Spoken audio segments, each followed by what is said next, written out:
to be with us today in honor of World Day of Safety and Health at Work. And also just want to remind you that safety is for everyone. It's not just for people in oil and gas. It's not just for, occupational safety and health. It's for everyone. It's not just for people in oil and gas. It's not just for people in the manufacturing industry. We all need occupational safety and health. Obviously, you have an occupation, and we all have certain things that we do that brings us some level of financial gain or not. Now, we're trying as much as possible to be of service to ourselves and everyone. I have to tell you about YOSHE Consultants before moving forward. So who are we? I can't carry on without telling you our mission and vision. Our vision is to ensure that we bring practical, standard, safe solutions to all our clients. And our mission basically is to ensure that we deliver sustainable solutions to our clients, basically, from our experts. That's what we are about. And I hope that we're able to achieve this over time. Now, YOSHE started in December of 2019. It's a 100% Nigerian-owned business. It's made up of a team of seasoned professionals, and we aim to act responsibly, on time, and also deliver services at specified cost and also high performance. And also we operate on 6 principles of respect, integrity, safety, customer commitment, quality, and also accountability. Yes. And these are some of the services we offer. We can go through them. I hope we'll be able to meet your needs over time. I hope we can also be of service to one another. With this brief explanation, I hope you're satisfied with what we are offering. And we also like to hope that you engage us for your occupational safety and health needs and services. We hope moving forward, you should really engage us. So now your host for today is Kubrat Kadiri. She's a lead auditor in ISO 9001, 14001 means environmental management system, 9001 means quality management system, and we have 45001, which is occupational health and safety management system. She's a certified first aider. She's also qualified as in fire safety. She also holds a certificate in NIBOS, which is the National Examination Board for Occupational Safety and Health from the UK. She's also a member of the Emergency Crisis Risk, Disaster Safety, Environment and Risk Management Institute of Nigeria. Yes, and she is me.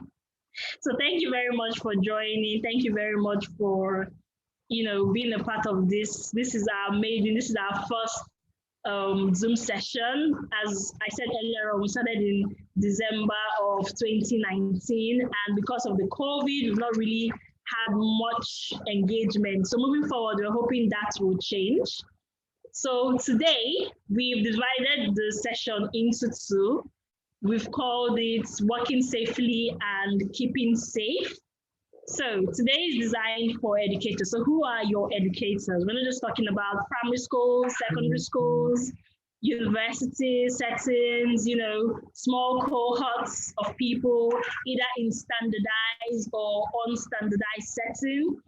They're educators, parents are educators. So if you're an educator, if you educate people, either in a standardized or unstandardized setting, you are an educator. Now the focus for today basically is how our educators can be more observant, how our educators can be more observant about themselves and their words. Yes, that's our focus for today. What does it mean to work safely within your environment? What does it mean to work safely within the environment you find yourself? What does this mean to you? And this is supposed to be an interactive session. Being an interactive session, we would love for you to engage us, basically. So I'm going to throw this out there to the participants. If anyone can just commune with us and tell us what it means for them to work safely, it will mean a lot to us. So please, if you have something to say, kindly unmute yourself.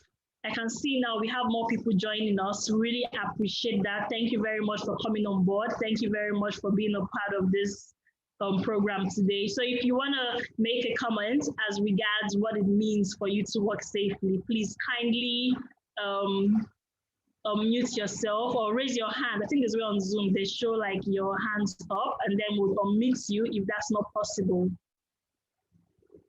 Anyone? This is supposed to be an interactive session. I don't just want to sit here and bombard you with information.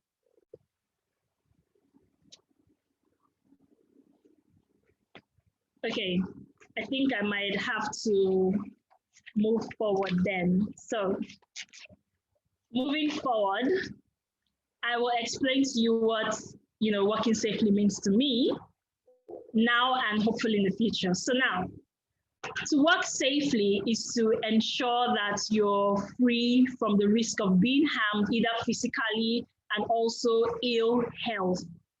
That's the popular saying you'll find everywhere. People always focus on, oh, physical harm. But I'll put it to you today that moving forward now, there's a new aspect of safety coming up, which we call the psychological safety. So it's not just being free from physical harm, it's also ensuring that you're psychologically safe, basically. And I'll just go into that in brief. It amounts to, having trust, risk-taking, and assurance that your inputs and ideas as an educator, as well as your words, when interacting with your words, that they will not be abused, they will not be punished, they will not be ridiculed for their opinions. That's another aspect as an educator that we need to focus on, that they will not be ridiculed for speaking out, basically, within the educational system. So it's not just about physical safety, it's also about the psychological safety. Now, as an employer of labor, if you employ an educator, you need to ensure that you value your educators, that their opinions that they can gain your trust, that you can, be inclusive, include your educators basically in what you're doing. You need to ensure their mental and physical safety. So moving forward, why working safely? Why? The law requires it. That's part of the reason why. As an employer of labor, you need to ensure that your establishment has a good reputation and that your insurance premiums don't go too high. You need to ensure that you have a good, you don't have too much staff turnover. Basically, what it means to have staff turnover is a lot of people leave your business. A lot of people leave your business and go to other businesses because they feel that they are not in a safe condition. Are you with me? I don't want to feel like I'm putting out so much information out there without engaging, basically.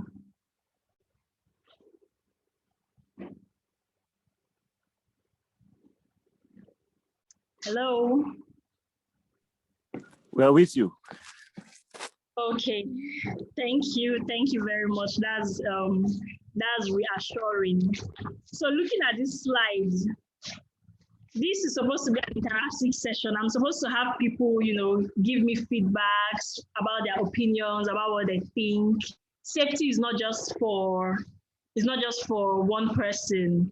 Okay, you can see on the slide here, we put it there that working in an environment free from harm, both physically and psychologically. And also we try to talk about who is responsible for your safety. The first person responsible for your safety is you. You're the first point of call. Your employer is responsible for your safety because it's required by law to ensure that it provides a safe working environment. Now, your employers are not the only ones who are to be vigilant about the workplace safety. As an educator, you're supposed to be vigilant. You don't neglect your responsibility you have towards your ward. You're prone to custodial penalties, you're prone to fines from the government. You have to be highly observant and responsible. You need to be aware of your environment. Now, this brings us to another aspect of being aware of your environment. That's where experts come in, right? Not just experts. The average person can know basic things, but at YOSHE, being aware of your environment includes you being able to identify hazards. Remember, initially we talked about working safely, what it means to you. It means being free from the risk of being harmed. Now, a hazard is something that has the potential to cause you harm. Being able to identify those hazards are key to having a safe environment. As an educator, it's key to ensuring your safety and the safety of your words. Now, at YOSHE, we can come in here as an organization to help you identify those inherent hazards that you might not actually notice. And the process of identifying those hazards are known as the risk assessments. And after doing that, you would, this is not actually moving. Okay, yeah. It brings us to the issue of hazard identification. Being able to do all of that would enable you create a safer environment for your wards and those who come into your space. Now, the severity and degree to which a hazard can cause harm is known as the risk. So as our wards and educators flourish in a safe, secure learning environment, for this reason, safety in educational premises begin as soon as you step into the compound. Some people tell you it begins in the classroom, but I put it to you today, it doesn't just begin when you're in the classroom. It begins once you step into that premise that the educator is working in, that the education is taking place, that communication is taking place. You can't talk about working safely without being skilled to identify those hazards or things that can cause you harm. Now, we conducted a brief survey before deciding to go on this venture. I spoke to a few parents and we're asking them, so if you have a child or somebody in an educational institution, and what traits would you want their educator, their teachers to have? And I remember very well, a lot of parents were like, oh, God-fearing, God-fearing. The assumption is that automatically, if someone is God-fearing, they know what to do. They will always do the right thing. God-fearing, is optimal above all else. After God-fearing, they'll not tell you, okay, the person can identify when something odd is happening, So they wouldn't necessarily clarify what they mean by odd, but we know that in educational setting, a lot of things happen, a lot of things go on. I think the word an oddity is quite able. We don't want to, go in depth into all of that, but somebody who is very observant is key. And sometimes it takes a little bit of training to become observant. It takes a little bit of training to get to that high level of perception, that high level of clarity where you can say, oh, I think something is actually going on here. So that's where YOSHE would come in. YOSHE can come in there and train your colleagues, your staff, your workers, your educators, and teach them about techniques and methodologies they can use to identify when an oddity is going on. So now, let us work for you. Yes, let's YOSHE work for you. Now, after identifying these hazards, right, you need to control this hazard. So now, as I said once again, this is an interactive session. So if we have educators on here, I hope I'm not going too fast. If you're concerned, maybe I'm going too fast, please let us know. Let me know if I'm going too fast. I just hope I'm not going too fast. So I'd like someone in the audience, once again, I have another question. If you can help us identify some things. We've all passed through the educational system. We're aware of the different kind of hazards we might meet there. I just realized that when I was talking about hazard, I've not yet given, some clear examples. Fires are, there's the risk of fire in an educational system. How do you identify things that can cause all of that? So I want someone in the audience to give me an example of a hazard in their workplace. I've already explained what a hazard is. That is something that has the potential to cause you harm. So if anybody wants to share with us their experience, share with us something that's probably happened to them or something they've heard about in the past, please, we will welcome that very, very, very much. We'll welcome that. We'll welcome that very much. But in the absence of that, I would love to continue. So, anybody, if you can raise up your hand and we will unmute you to talk. But in the absence of that, I believe I can continue. So, you cannot just talk about hazard without understanding how to identify the hazards in the workplace. So we have a video here. I would really love for us to enjoy the video. Please do enjoy the video. For those on Instagram who can't watch the video, you have to wait for YouTube video when we upload it, so you'd have a glimpse of what it is. I'm so sorry about that. Thank you. So just have a brief, about 2 minutes for them to watch the video. Especially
Okay, thank you very much for watching that video. I just want to communicate one basic, another safety tip for educators basically is you need to understand that you shouldn't stress yourself so much.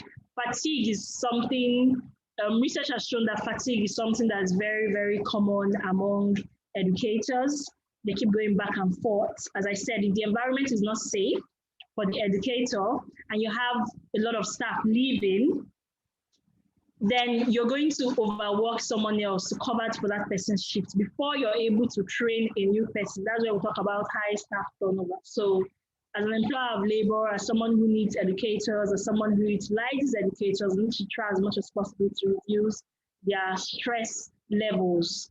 Now, when it comes to controlling hazards, in occupational health and safety, there's something known as the hierarchy of control, which is the elimination, substitution, engineering controls, administrative controls, and the use of personal protective equipment. Now, before we talk about the hierarchy of controls, remember I said we need to understand the kind of hazards inherent.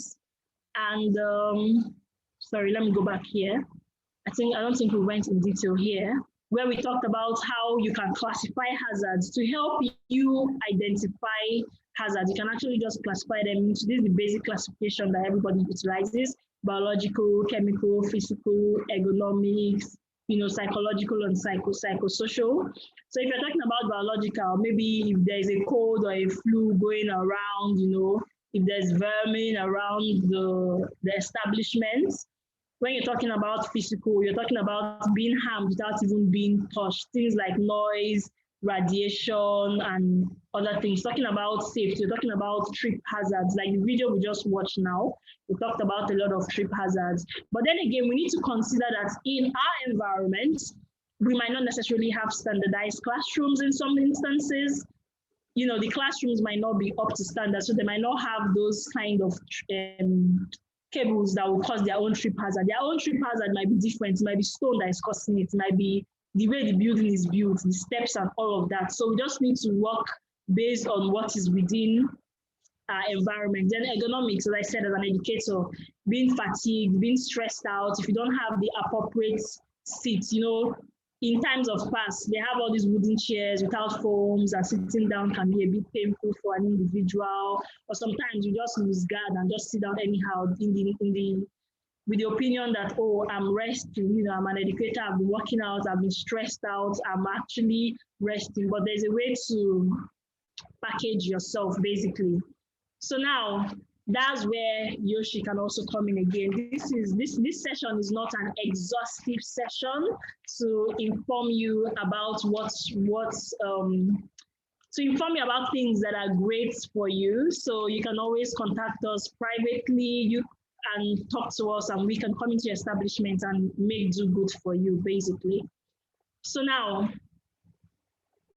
when you're identifying hazards, you can either identify them before you start your operations for the day, even while building the organization.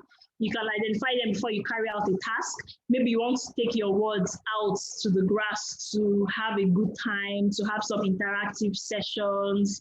We have certain things we call the pre-checklist that we can offer you, we can inform you about. I know these are basic things educators know, but do they really know? Excuse me, pardon me for saying that. Now, aside that, also you can also decide to segment your buildings into sections. If you're talking at secondary school levels, okay, if you're utilizing the hierarchy of controls to ensure that your hazards are being controlled and managed. Say at secondary school level, let's say even university level. Now, there are universities that don't allow their students cook.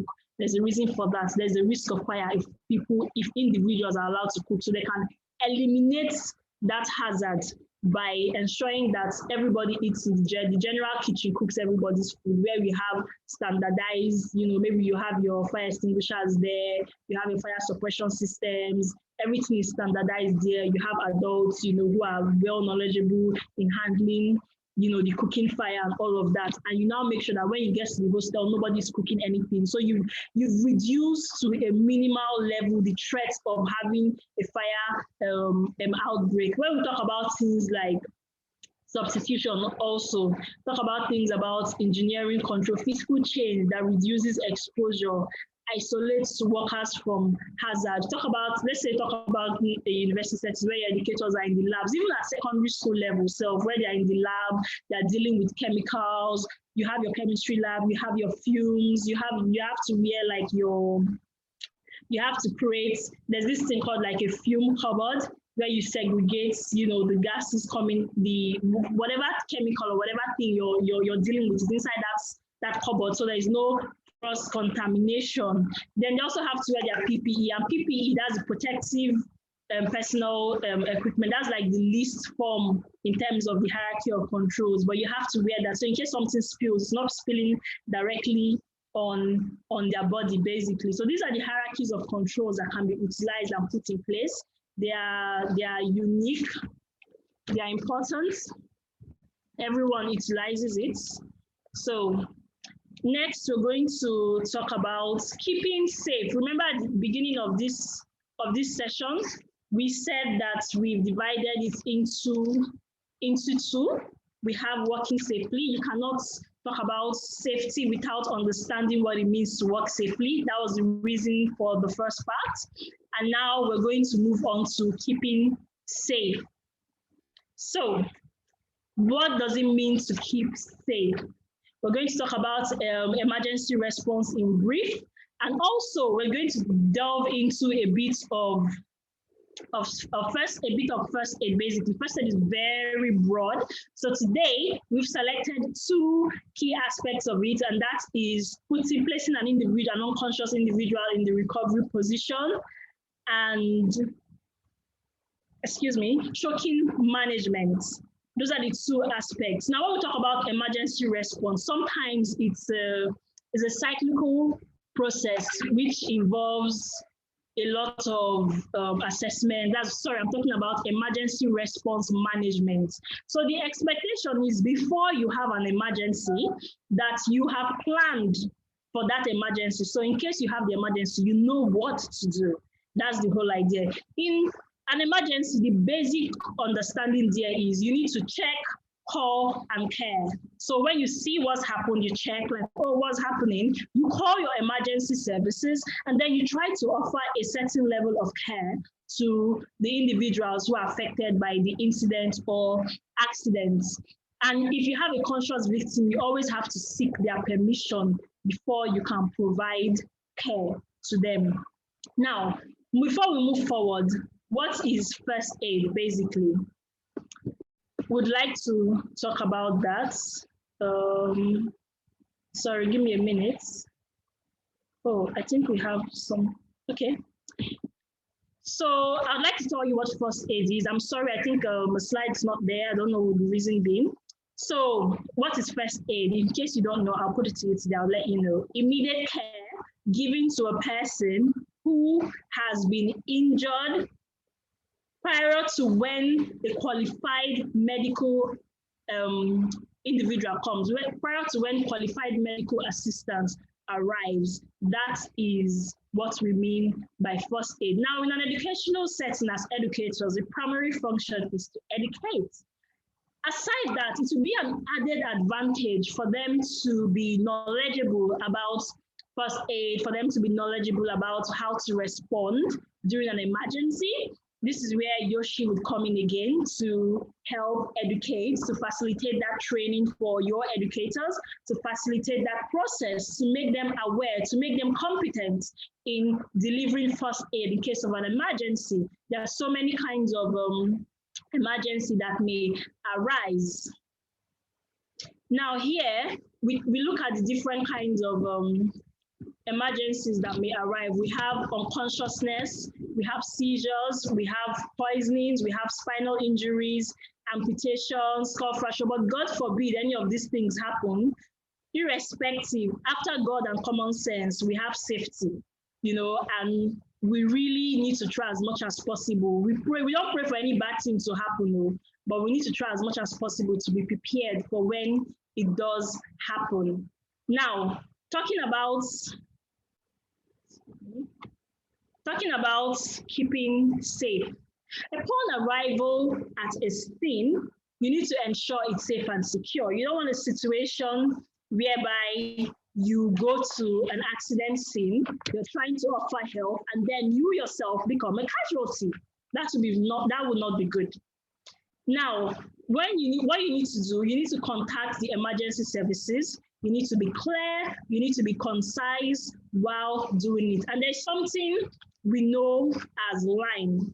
It just means when you contact the emergency services, you need to be clear and concise in telling them your location. You need to tell them the incident that has occurred. You need to communicate clearly the number of casualties, and you also need to communicate the extent of the injuries. Now, when you get to an emergency scene or accident scene, now we're in an educational setting now, as I said, anything can happen. We do not pray for something bad, but anything can actually happen. When you're responding, you need to give priority. More often than not, breathing comes first. So you find out, which individual is actually breathing or not breathing. So you first of all check, for breathing.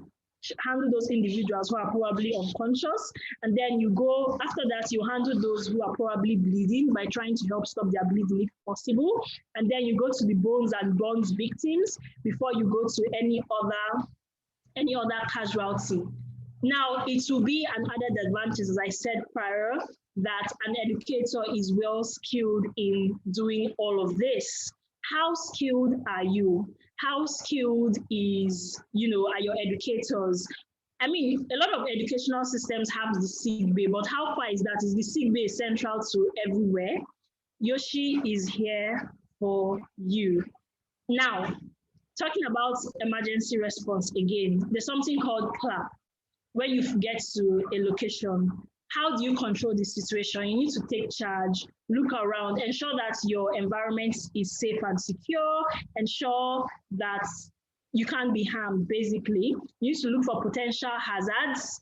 You need to assess the situation. By assessing the situation, you ask bystanders, people that were present. If the victim is conscious, you can ask the victim what happened.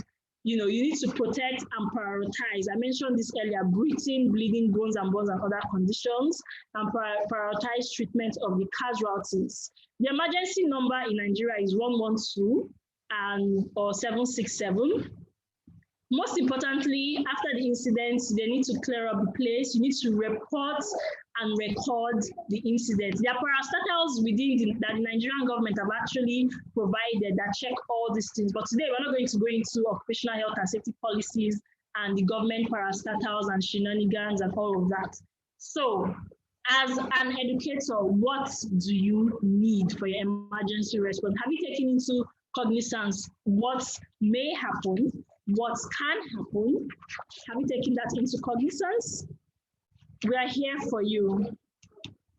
Now, when we talk about emergency response management, this phase includes actions taken to prevent, reduce the costs and impact and consequences of a disaster or an incident or an accident taking place.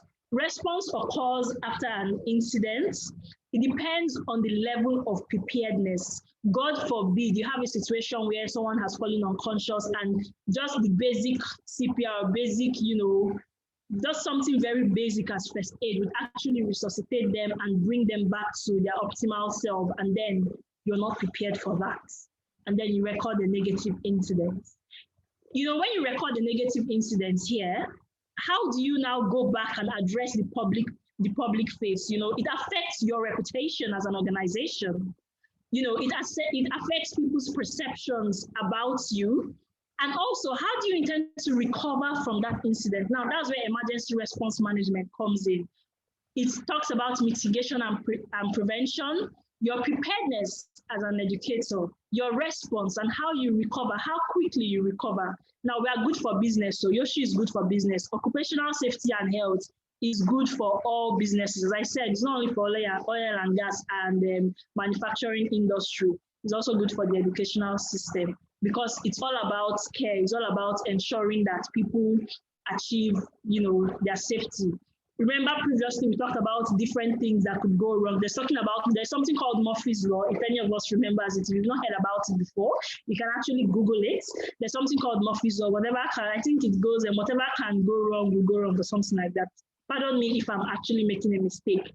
But yes, these are potential things that first aid can help to elevate a bit. We have heart attack, generalized seizures, bleeding, stroking, and all of that.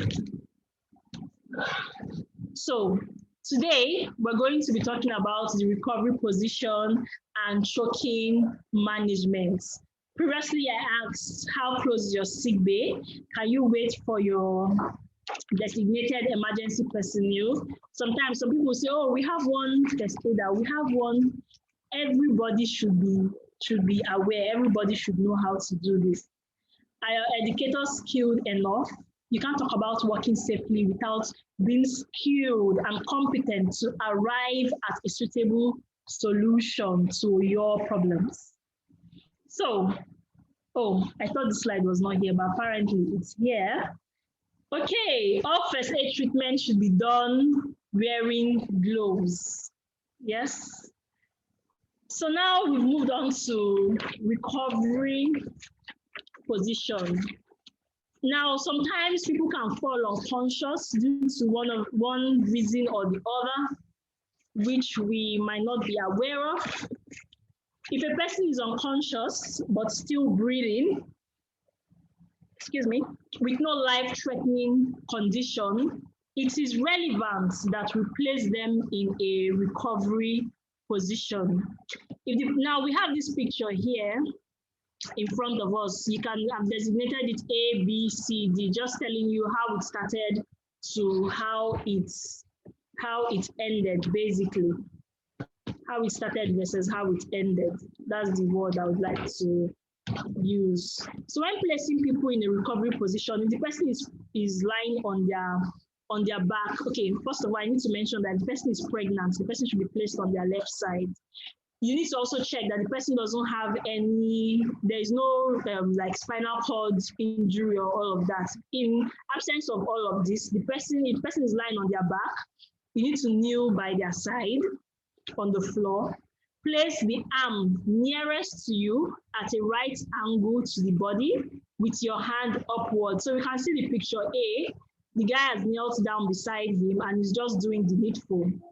With your hand upwards towards the head, tuck the other hand on the side of the head. You can see picture B, what he's done. He's tucked the hand on the side of the head, basically, so that the back, that's the back now, is touching the cheek like this.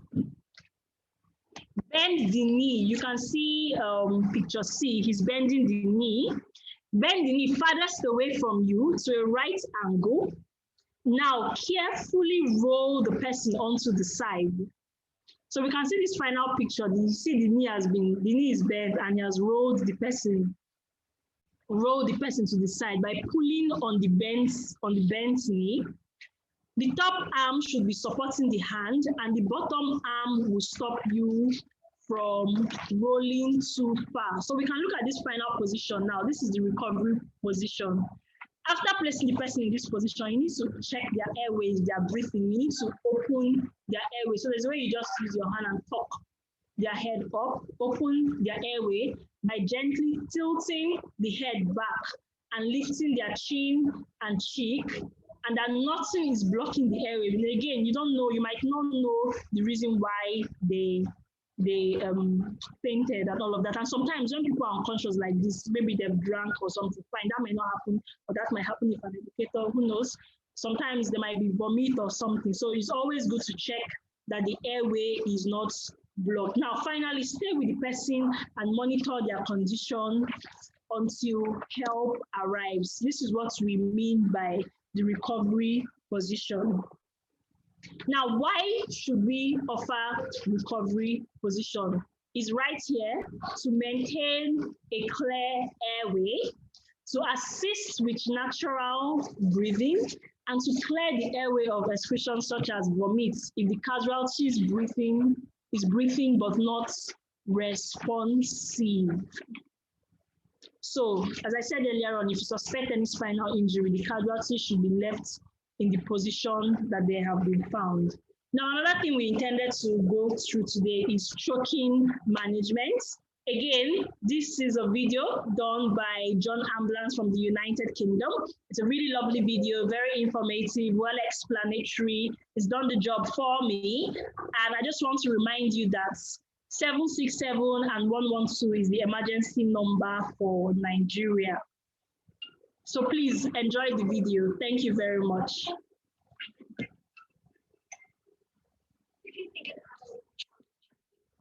If you're on Instagram, I believe you can hear this.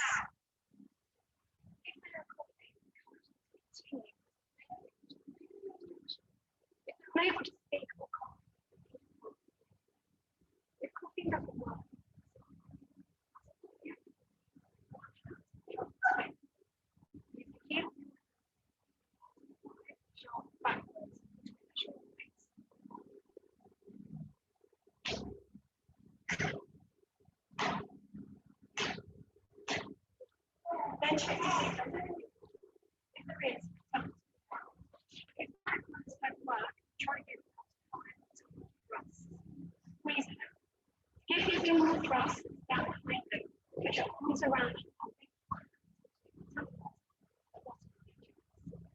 Control our hands. And push sharply inwards and upwards. Okay.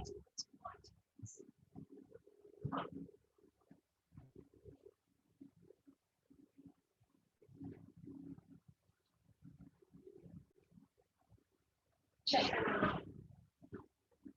If they're still choking, no. Use this to keep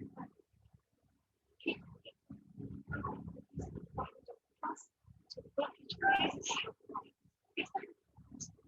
Definitely check. If they're not breathing, it's not safe. So remember, if someone's choking, cough it out, slap it out, squeeze it out. If it's not cleared, keep repeating cycle. Start seeing the artifact become responsive, and that's how. Okay, thank you all very much for participating in this wonderful session. In summary, we talked about working safely, hazard identification, hazard control, keeping safe, recovery method, and choking. Now, I believe in the comment sections, we've had the feedback form. So kindly fill our feedback form for us. I've talked in brief about YOSHE Consultants. We started in December of 2019. We're here for you. You're here for us. We offer you services. You get good value for what you get from us. So please, please, please feel free to contact us if you have any information for us, or if you have anything you want us to do for you. This is our contact details. You can find us on Facebook and on Instagram. Please follow us on Facebook and Instagram. We do a lot of awareness, we share a lot of things as regards occupational health and safety. So please kindly follow us. We really appreciate that. We have finished. We're thinking it will be more, engaging, but we thank God for where we are today and what has happened. So if you have any questions, if you want to say anything, if you have anything for us, please let us know. Thank you very much. That will be all for today. I'm gonna hang on here for 5 more minutes and before I'll tell you all goodbye. So thank you very much. If you came in late, we're gonna post this on YouTube, so you can check out our YouTube channel called YOSHE Reacts, and you can also check us out on Instagram. Yeah, I think we did an Instagram live, so it's going to be on there for, I believe, about 24 hours. So feel free, and I really, really thank you all for joining me today. Thank you very much for coming. Thank you. Please, I have a question. Oh, please do carry on. Question. Okay, please. My question is, how do we manage a situation in which a school is a growing school? Let me call it a growing school, a developing school, a new school. And during the holiday, we have to bring in some site workers to come and do some work.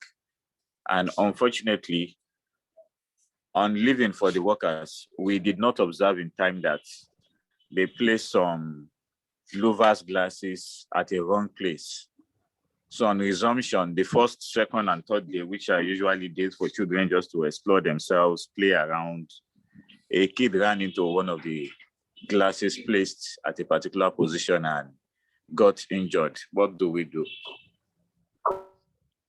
Okay, that's where, if you have a sick bay, if you have people who are competent in first aid, when you say glasses, I'm thinking the person is probably caught, probably bleeding. So the first thing you'd have to do is to stop stop the bleeding, basically, and then take the person to the hospital, depending on the extent of the injuries. But that shouldn't have happened in the first place, because when you have people on site working, the normal thing to do is to have a safety officer on board. So that is the responsibility of the safety officer, or that to inspect before and after the task has been done.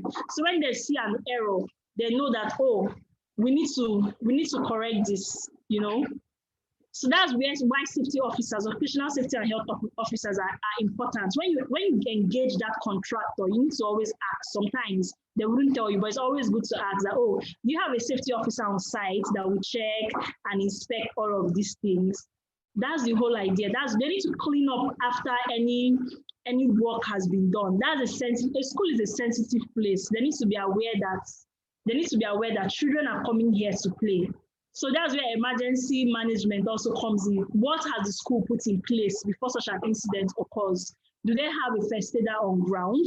Do they have a sick bay? How quick are they to their emergency services, depending on the severity of the incident? Do they have a good relationship with the closest hospital nearest, with the hospital nearest to them? What's the relationship like? So, as I said to you earlier on, all this has to do with planning. The only thing you can do when such a thing happens is to act fast by stopping that bleeding and taking that person to a healthcare, depending on the severity of the injury, to ensure that a life is saved. I hope I've been able to answer your question.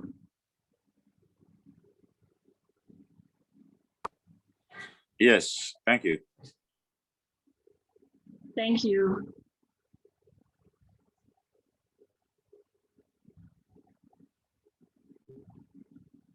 So I have a question here. Will it be out of place for schools to have safety policy? No, it is not out of place. Safety is for everyone. It's not only for the oil and gas industry. You always see when you're entering into a company, you see there, our safety policy. No, it's not only for oil and gas, so it's for everybody. We all need safety policy. That way, it gives a certain level of what's the word now? Commitment, when top management commitment. Also, when the parents come into the school and they're dropping their word, when they see all those kind of, your commitment to safety, it gives them a certain level of appreciation. It also boosts your reputation as an educational establishment that, oh, you're actually thinking about their safety. The way Nigeria is right now, there's a lot of insecurity and things happening all around. So when you're committed to ensuring that these people are actually safe, it gives a certain level of joy to the wards and parents of such students.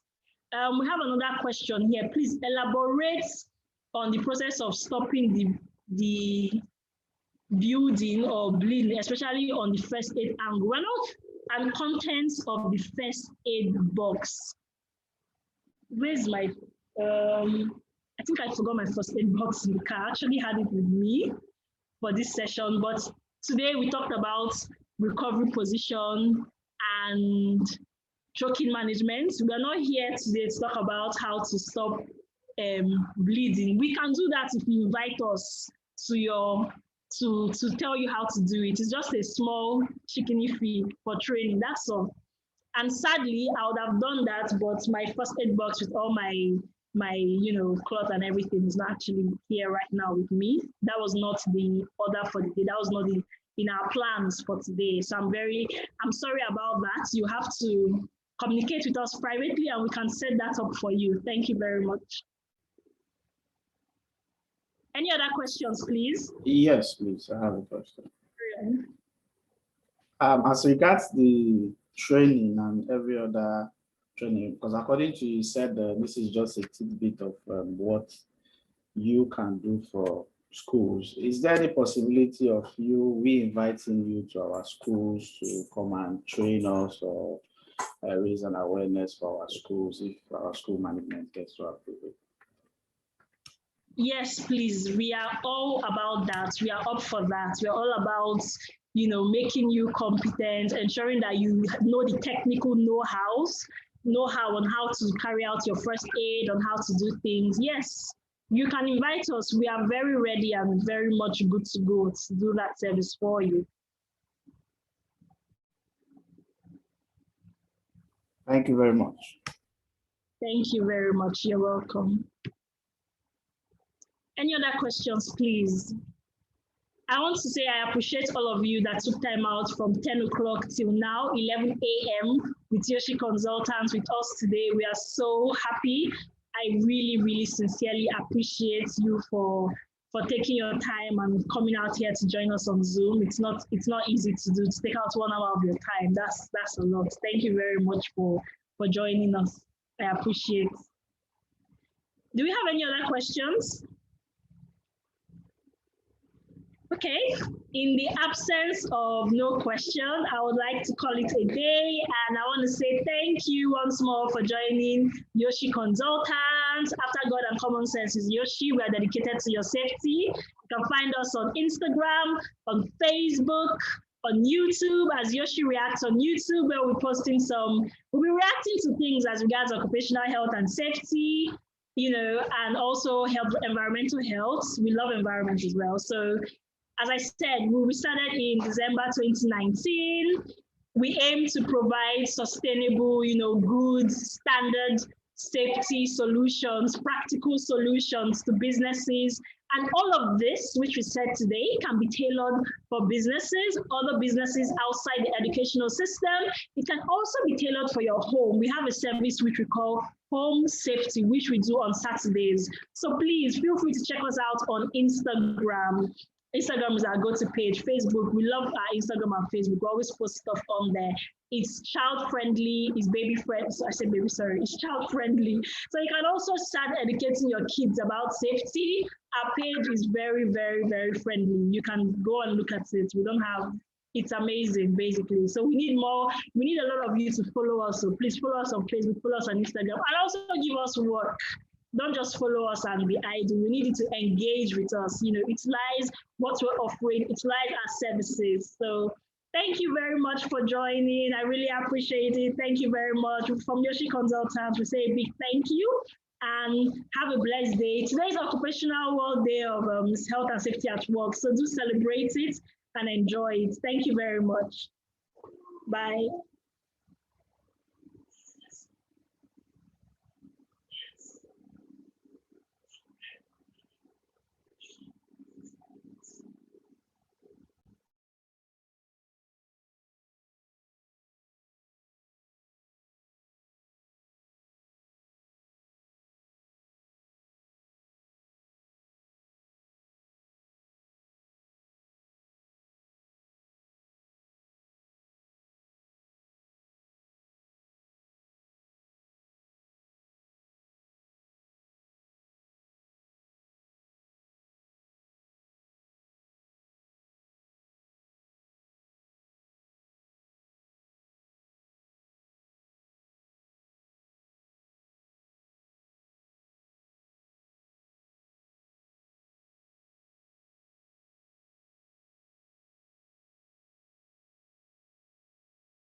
With the emergency services closest to you.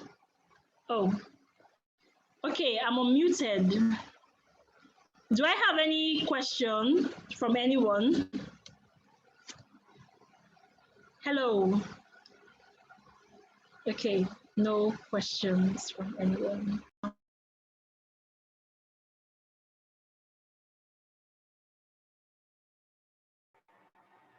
Okay, bye. Okay, sorry, is anyone saying something? No, I thought you said bye earlier, some minutes back. Yes, I said bye, but then I realized the Instagram feed was muted. So I was just sort of having a mini conversation on there, but I believe I'm done now. So thank you all for coming to YOSHE Consultants. We're dedicated to your safety. Okay, thank you. Bye. Bye. Bye.